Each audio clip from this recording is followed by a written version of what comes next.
सत्संग के अंदर बहुत से हिदायत देनी पड़ती है। तो ये सुमन करने से भी अगर शक्ल नहीं बदलती है तो आपके ओरिजिनल गुरुजी और ओरिजिनल गॉड है।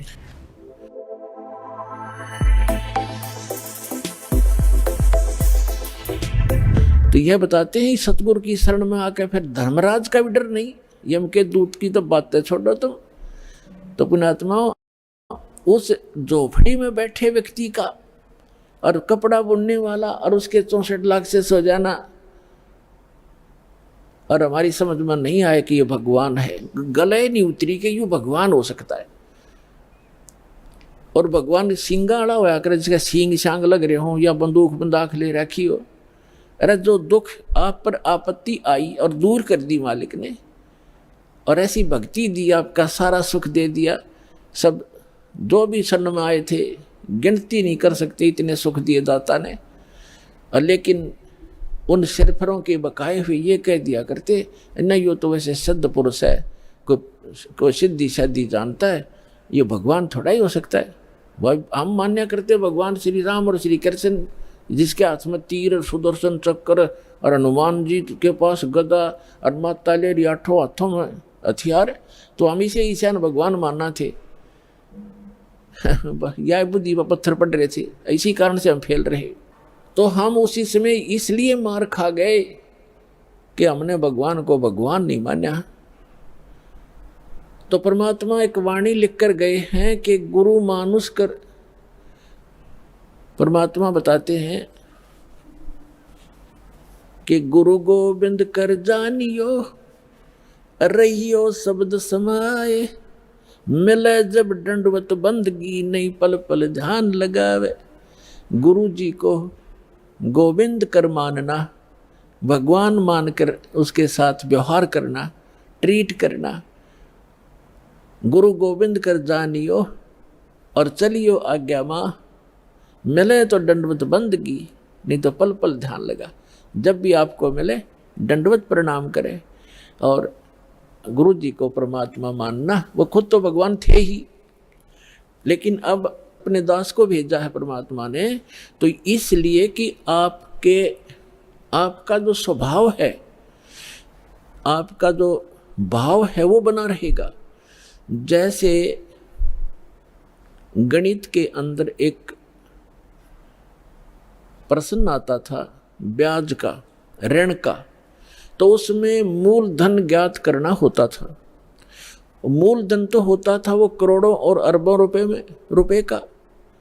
उस करोड़ों और अरबों रुपए के मूलधन को प्राप्त करने के लिए मानना पड़ता है, मान लीजिए मूलधन 100 रुपये। वो 100 रुपये मूलधन नहीं है, लेकिन वो सपोज करना पड़ेगा उस प्रॉब्लम को सोल्व करने के लिए। तो ये समझ लेना पुण्यात्माओं, परमात्मा की वाणी है कि गुरु गोविंद कर जानियो और रहियो आज्ञा माही, मिले तो दंडवत बंदगी, नहीं पल पल ध्यान लगाए। अब जैसे आप यहाँ से जाओगे शरीर छोड़ के, ये तो छूटेगा, आपको मालूम है सबको। हम चाहते तो नहीं है कभी मृत्यु हो, लेकिन या तो होगी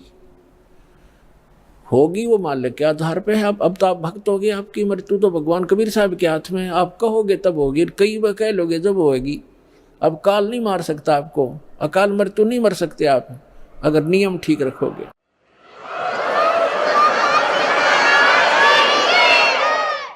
तो ये तो हमने यहाँ से जाना पड़ेगा।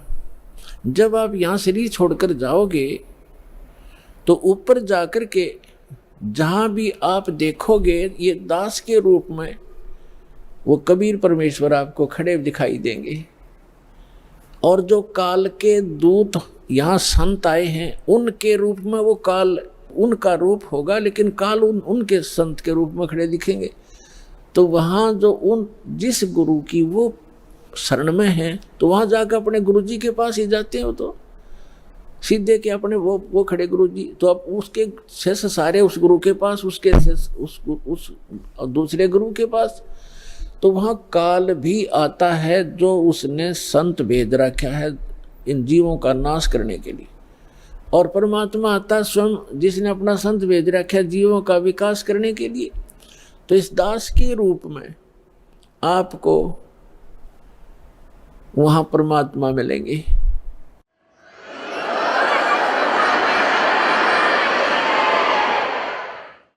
और आपको एक और गाइडलाइन दी जाती है, आपको एक और हिदायत दी जाती है कि जब आप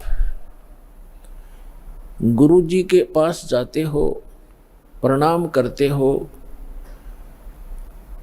तो उसमें एक अभ्यास बनाओ कि सतनाम का सुमन अवश्य करें। प्रथम नाम मिला है तो प्रथम का अवश्य करें।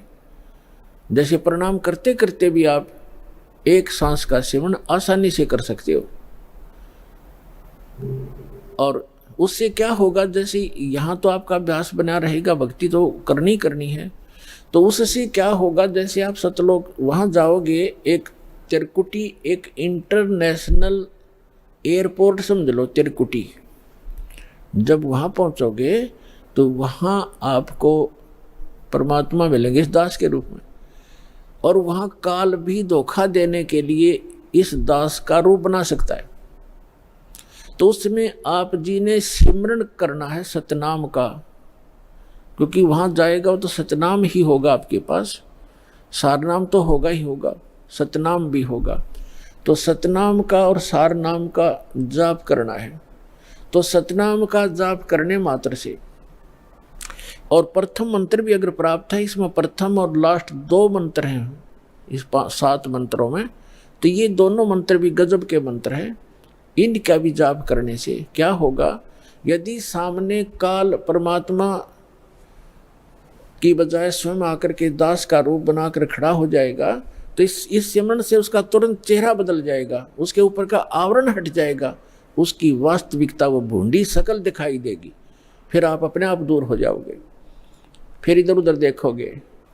अब थोड़ा सा एक प्रश्न सुनाते हैं आपको, क्योंकि सत्संग के अंदर बहुत से हिदायत देनी पड़ती है। तो ये सुमन करने से भी अगर शकल नहीं बदलती है तो आपके ओरिजिनल गुरुजी और ओरिजिनल गॉड हैं। एक समय एक इंद्रमती नाम की एक रानी थी, चंद्र विजय राजा की।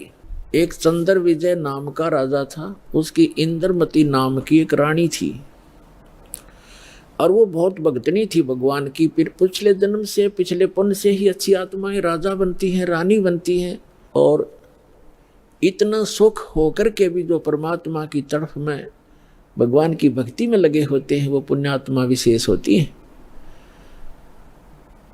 वो माई जो है, उसने एक गुरु बना रखा था। उस गुरु जी ने उसको बता रखा था कि श्री राम, श्री कृष्ण, उसने बता रखा था कि भगवान विष्णु, भगवान शिव की भक्ति करनी चाहिए, श्री राम की भक्ति करनी चाहिए, 68 तीर्थों पे जाना चाहिए, 68 तीर्थ करना चाहिए, एकादशी का व्रत रखना चाहिए। और उसने, अब जैसे एक नियम है, कहते हैं धन चाहे तो दान कर और मोक्ष चाहे भज राम। तो हमने यहाँ इस काल के लोक में रहना है तो धन भी चाहिएगा और राम भी प्राप्त करना है, तो हमने दान भी करना है और सच्चा नाम भी जपना है।